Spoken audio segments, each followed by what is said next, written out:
established to preserve the history of America's fire services, the National Fire Heritage Center recognizes authors of any books, periodicals, other modes of communication that help us to preserve that history.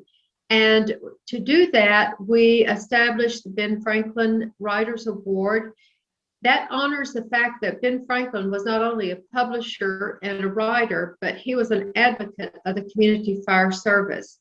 And in our goal to preserve the history of America's fire services, we're pleased to present awards annually to authors whose works have been submitted and reviewed by a judge, a group of judges who score them and give them either gold, silver, or bronze awards, and based on those scores. I'm just real thrilled today to have the chance to introduce to you the author of one of the Gold Award winners. Bill Killen was I don't know if you can see this or not, but he authored the history of the Apollo and Skylab astronaut rescue team. And not only did he author it, he was a member of that team. And so, Bill, I'd like to give you a chance to first tell us a little bit about your background in the fire service and what led you to this team. And then from there, we'll look at how you went about writing the book. Well, thank you, Lynn. I appreciate the opportunity to share this information with our sponsors and friends of the National Fire Heritage Center. When I was 16 years old, I joined the volunteer fire department where I lived in southern Maryland. We were right on the Potomac River, about 25 miles south of Washington, D.C. And I was really into being a volunteer firefighter. And in 1960, I was appointed a trainee with the United States Navy Civil Service. And 5 years later, I had an opportunity to be in Florida, and a friend of mine who had been in the volunteer fire service with me was with the Army Corps of Engineers, and he was with the team that was building the Kennedy Space Center. And I happened to visit with him. He said, you know, the Kennedy Space Center is looking for firefighters. So I called out of curiosity. I called and got hold of the fire chief. He said, come on in tomorrow for an interview. And the next day I went to the Kennedy Space Center and met with Chief Bill Eldridge. And he reached into his desk, pulled out a piece of paper and wrote on it and handed it to me. And it was an application that had the date July 19 on it.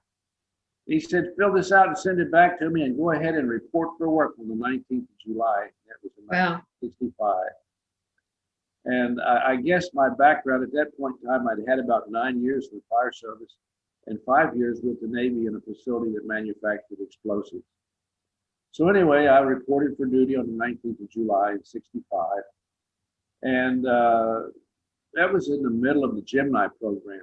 And there was a lot of interaction and support of the Gemini missions. We got to meet a lot of the astronauts, which was a big deal for us young guys in the firehouse.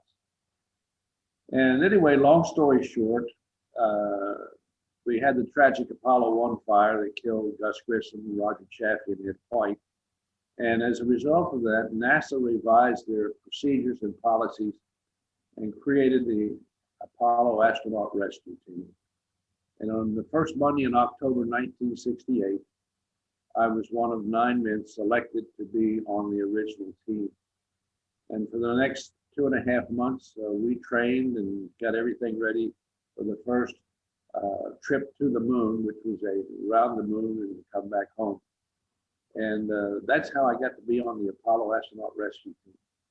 Wow, what a privilege and what an opportunity to meet and work on such an important time in our history to set the pace for our space program. And I think the astronauts themselves really had an appreciation for what your team did, knowing how critical that you were in saving their, potentially saving their lives. When you started working in this team, what were some of the challenges in the fire protection that you had to deal with that are unique to the space industry? Well, one of the biggest challenges was becoming familiar with the command module, the switches. There were 6 members of this team whose mission was to go up on the launch tower into the White Room and be trained and prepared to open the command module and to extract all 3 astronauts. And every member, every one of those 6 men had a special job, but we all were trained to do each other's job. So any one of us could have gone into the command module, safed the module, and disconnected the cables from each of the astronaut suit and extract them from the command module. What was unique about it was that we were really focused on physical conditioning. By the time the Apollo 8 mission was ready to launch, we were running about 4 miles, and it's not a real fast run, but just a jog with about 40 pounds of equipment. And I certainly wish I was in that shape again today. But we were familiar with the launch tower with the 363-foot Saturn V rocket, each of the components. We trained a lot with the fuels and oxidizers. We even trained in firefighting with the mixture of monomethyl hydrazine and red fuming nitric acid or nitrogen tetroxide, which was an interesting and exciting training session as I look back on it. But we were completely familiar with the launch tower, the command module, and all of the equipment there, and with the astronauts' suits and their helmets. And our job was to be able to take their helmets off of them and put a oxygen mask on them, seat them in a stretcher chair, and extract them from the command module. So when the rocket was blasted off, where were you at that point in time? Well, Lynn, that's something funny. My wife did not know until about 6 months before the book was published that the astronaut rescue team was about 15 to 1,800 feet from the Saturn V rocket at launch. The blast danger zone of the Saturn V rocket was 7,000 feet. If that rocket exploded on the launch pad, everything within 7,000 feet was toast. And we were sitting there at 1,600 feet, and armored personnel carriers in that blast danger zone. And that was quite exciting. You know, the Apollo 8, those launched, the vibrations from the Saturn V, the armored personnel carriers actually vibrated and moved about 2 feet. Wow. And then for the next launch, NASA had gimbaled the rocket engines so that we didn't have that kind of vibration. And by the time we got to the last Apollo mission, which was at night, we had gotten so relaxed that we had the hatch of the armored personnel carrier open, and we're all standing there with our cameras taking pictures of the launch. And got some fantastic pictures that I took with my camera of the Apollo 17 launch. Well, when you think about the uniqueness of this component of America's fire service, and the way it evolved and how you really created the fire protection process on the job training, you might say. What do you, how did you go about deciding what to write about in the book? How did you decide to put the book together? Well, part of it, I guess, Lynn, goes back to 1994. Lee Starrick, who retired from the Kennedy Space Center Fire Department, he was on the shuttle mission at our rescue teams. Lee and I co-authored the history of the Kennedy Space Center Fire Department, and I had saved a lot of material. And at FDIC in 2019, watching the news one evening after the meetings were over, they had a clip of the astronauts going to the van, and it was coming up and talking about the 50th anniversary of the Apollo program. In fact, NASA is observing the 50th anniversary of the Apollo program from 2018 through 2022. And it just happened to have a clip, and lo and behold, my wife says, "Look, there you are." And the clip they were using was one of the clips of me escorting the astronauts from the manned spacecraft operations building to the transfer van on their way to the launch pad. And I got to thinking about it, 50 years later, no one ever wrote anything about the astronaut rescue team. There were a couple of stories in some newspapers, but no one ever captured the history of this unique team. And it was very unique because this team only lasted through the Apollo and the Skylab programs, and the space shuttle missions. It was a completely different mechanism for rescuing the astronauts from aboard. So I thought it would be appropriate to try and document the history of the team and 9 Department of Defense medics and 45 Kennedy Space Center firefighters served on the various teams. It was an all-volunteer mission up until the Apollo 17 and the Skylab programs, when NASA authorized the establishment of a permanent rescue team. Very good. And so when you started writing the book, how did you engage other members of the team, or did you just operate out of your memory, or how did you go about making sure that you covered all the facts you could? Well, then I'm a pack rat, and I've got several filing cabinets full of folders with a lot of documents that I've saved over the years, including report cards from high school. And so I went back and talked to the surviving members of the team, and I was fortunate enough to locate one of the Army paramedics that was on all of the Apollo missions, and that was Jim Tanner, who was a retired Command Sergeant Major in the United States Army. And I'd worked with Jim for years in the space program and didn't know until I met with him in Alabama about a year before his death that he had been awarded the Silver Star for heroism in Korea as an 18-year-old. Wow. Spent some time with Jim, reminiscing about the history and getting some documentation. Spent a lot of time with Gerald Tadpole Driscoll, who happened to have some photographs that I was able to use in the book, and Gene Weldon and Buck Thorne. There's only 4 of us who are still alive from the original team. And I had a lot of photographs, a lot of documents.